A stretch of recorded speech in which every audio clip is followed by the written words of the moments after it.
The second thing I'm going to look at is the humble onion. Now, the onion can be used cooked or it can be used raw.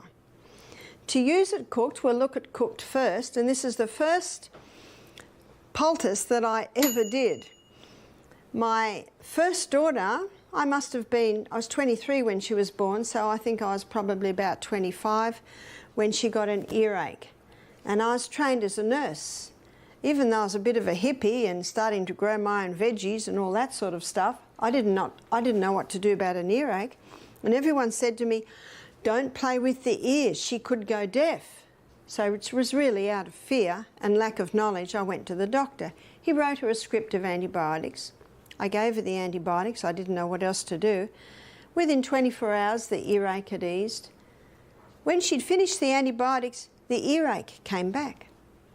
I did not know what to do.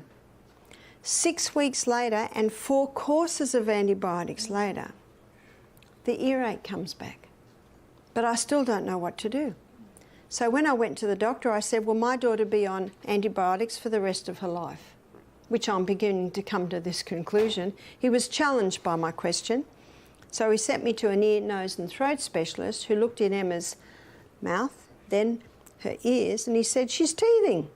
Give her these drops to keep the eustachian tubes clear, and that was it. So let's fast forward 2 years later. Next child is 18 months and gets an earache. I do not go to the doctor and I don't tell anyone. I have to do something though. So I went to the lady that lives next door.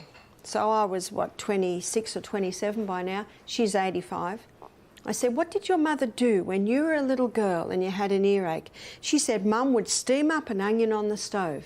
So I went home, I steamed the onion up on the stove, and then I cut it in half under her directions, so that what you're looking at is the rings.